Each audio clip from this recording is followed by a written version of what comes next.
Ever watched a Mr. Beast video? There's $1,000. Thank you. An iShowSpeed clip? That's crazy.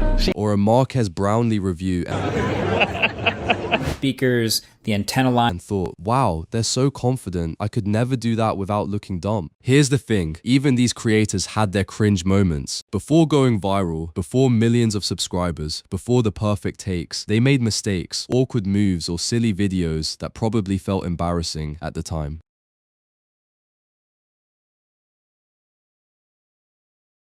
And that's exactly the point. Being cringe is normal. It's not a flaw, it's proof you're trying, putting yourself out there and learning something new. Psychologists call this the spotlight effect. We overestimate how much people notice our awkward moments. Most of the time, no one is judging you as harshly as you think.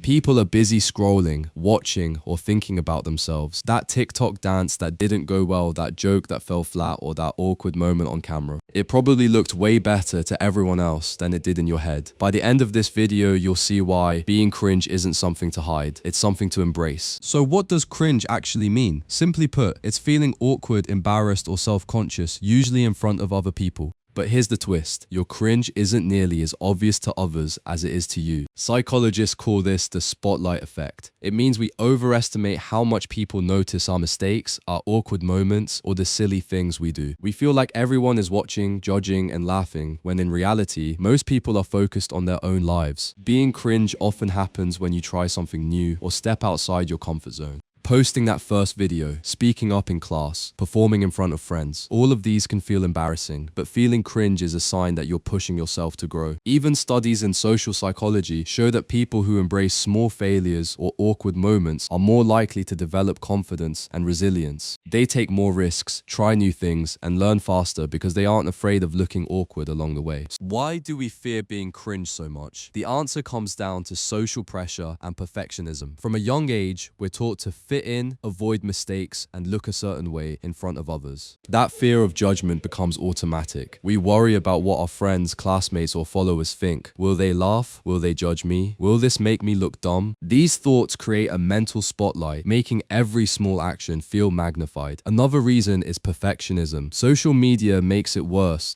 We constantly see people posting polished videos, perfect selfies, and flawless content. It creates the illusion that everyone else has it together, making our own mistakes feel massive in comparison. But here's the truth, no one is perfect. Everyone has cringe moments, even the people you admire online. The difference is they've learned to move past it. They take risks, experiment, and accept that feeling awkward is part of the process. Fear of cringe stops growth. Avoiding it may feel safe, but it keeps you from trying new things, learning, and building confidence.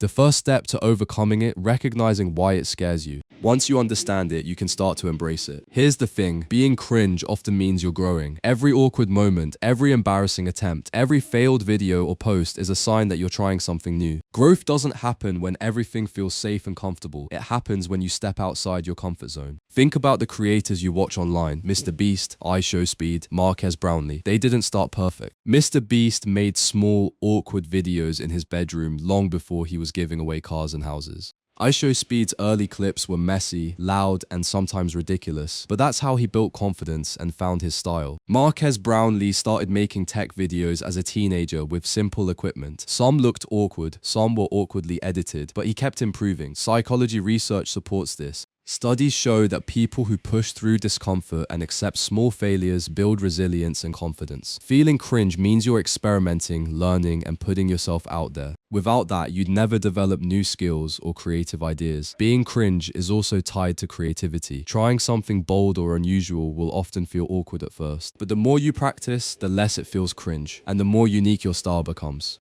So the next time you hesitate to post that video, try that dance or speak up with a new idea because it might be awkward.